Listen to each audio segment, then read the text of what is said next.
We're going to get ready to jump right in. We're excited to have F.U.E.L Law Group with us on today, and they're going to be sharing with us about some new information about beneficial ownership information report.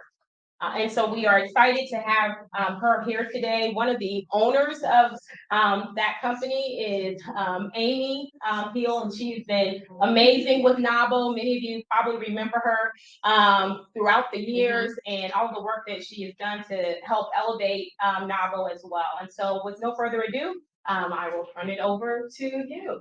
Thank you, Kelly. Hi everybody, I'm Kelly Thompson. I'm with F.U.E.L Law Group. Our law firm was founded 4 or 5 years ago by Amy F.U.E.L, who a lot of you know. Amy would normally be here, but she's out of town, I think at an unrelated board meeting. And so she asked me to fill in, which I'm trying to step into her shoes, but you know her, you know how hard that is. F.U.E.L Law Group is a certified women-owned business. We are a small firm with lawyers kind of scattered around the United States. We work virtually together, and we have a nice little group. If let me know if you didn't get one of these, but this is everybody on our team right here in this picture. We just did this earlier this year. F.U.E.L Law Group has been growing, and Amy continues to bring people in to service all the needs of her clients. So we specialize in intellectual property and business law.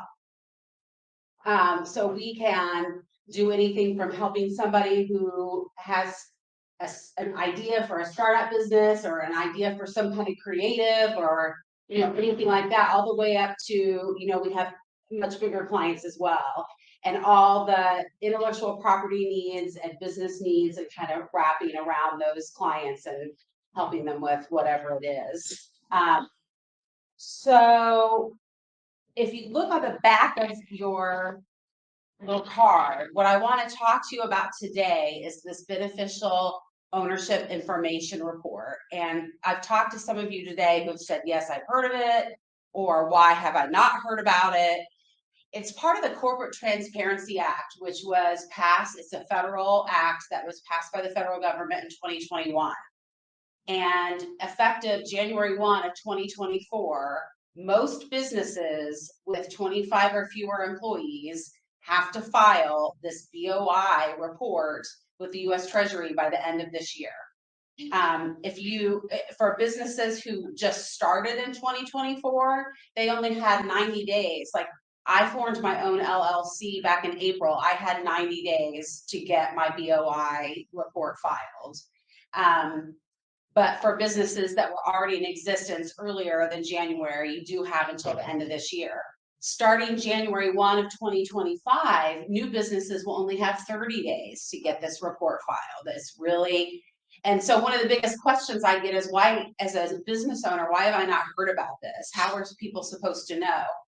And I don't really know the answer to that. I know that we've got a small team who's working on this, and we've been following the U.S. Treasury posts on this issue, and they act as though they're really trying to get the word out, but yet so many people have not heard that this is a requirement. And the reason it's important to get your report filed by the end of the year is because the fines are pretty extreme. They set the fines originally at $500 per day for violation, right? But it's already, because the fines are tied to inflation, it's already up to like $593 or something a day for a violation. So yeah, it's pretty ridiculous. And so if the U.S. Treasury really, we don't know what enforcement will look like starting in January, but if they decide to really enforce this right away,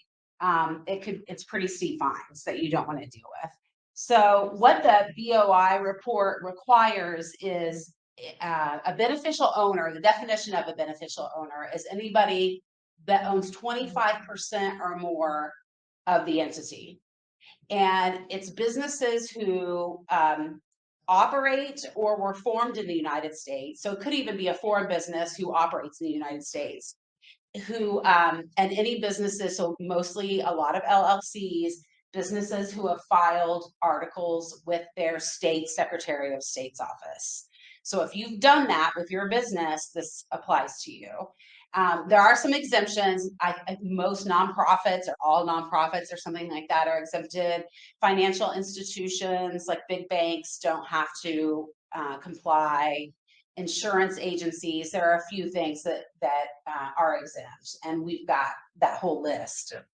So what they ask for is the information about those beneficial owners. It could be that there's only one beneficial owner. You could have up to 4 beneficial owners, I guess, if you're, if you've got 4 people and they each have 25% of the business. I just was helping a client who a private family trust, owns 52% of her business. So the beneficial owners there are the people within the trust who have the ability to make decisions about what happens to the assets.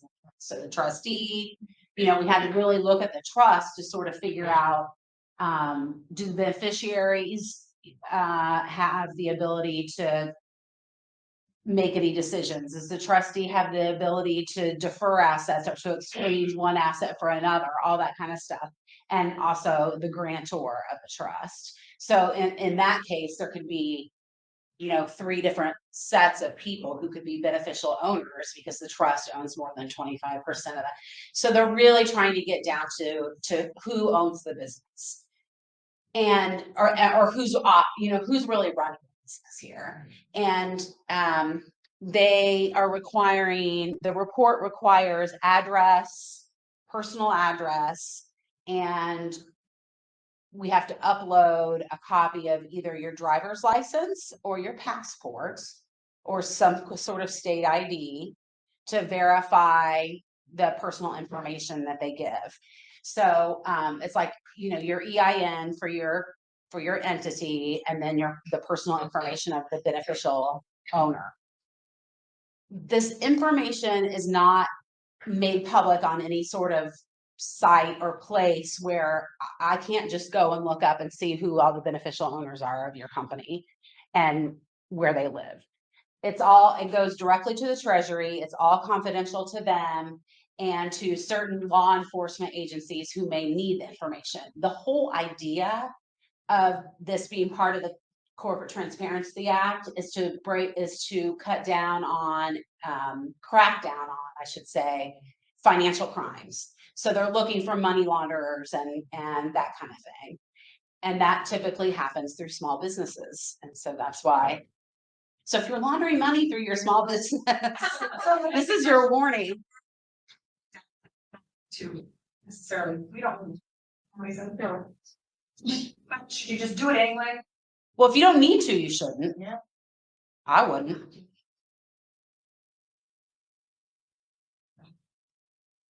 Stupid. I'm sorry. That's okay. It's irritating me. Yeah. You said right now, like, made public until the Chinese or the Russians hack it. Right. Well, right. We'll be around anyway. Yeah. I think that's what upsets me. It's like we're supposed to give our personal information off to somewhere, and then somebody's supposed to Keep it safe. It's just, No, you don't have to do it every year. So what happens is the report is filed when a report is filed for a new business. And then doesn't have to be filed again unless there's a change in the beneficial ownership.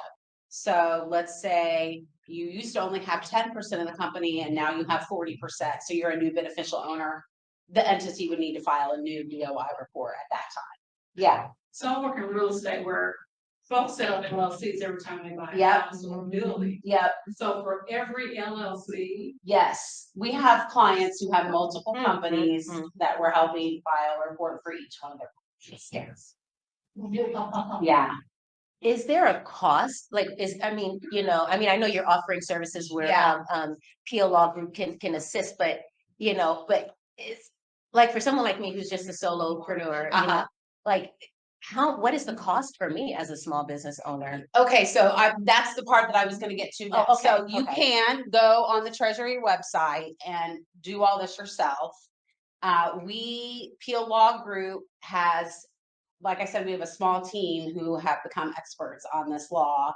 And we've put together a process where we have a flat fee. It's $350. We will gather up all your information. We have a secure portal. It's not coming like to my email address or to our servers. We have a secure portal that we open up for each person, and all the information is exchanged through that portal. And then we put the filing together and get it to the US Treasury for you. So that's the service that we're offering to try to take that off people's plates. You can go to the US Treasury and do it yourself, but this is like one more thing on your to-do list, right? And so we can do it pretty quickly and efficiently. And on the back of the card, it does talk about, we've got a dedicated email address. So if you're interested in having us do this for you, you can just email that BOI filing at peellawgroup.com and say, hey, I'm interested in this, and you'll get a call almost right away. So, and then we'll take it from there. I'm trying to think. I'm curious. Yeah. Bigger businesses, do they have to do this? So if they have more than 25 employees, no. It's really focused on small businesses. Huh. Yeah, so it's not your big corporate. giants. What's that? I know. I know. Oh, maybe that's what exempts me. We have like. Yeah. Oh, okay, well then. Okay. No, we have 75 children. Right. Right.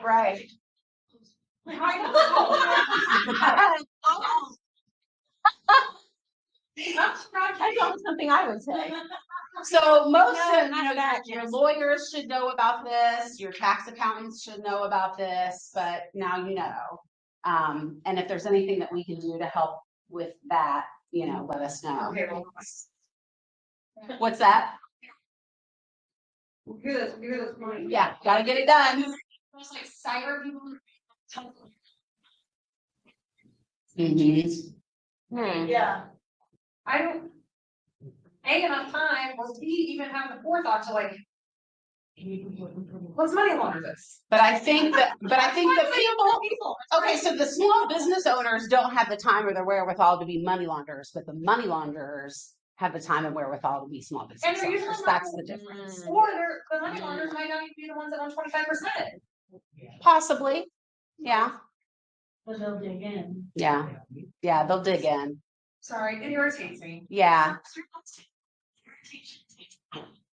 Yes, please. Which is. I know, right? Yeah. Needs to do that.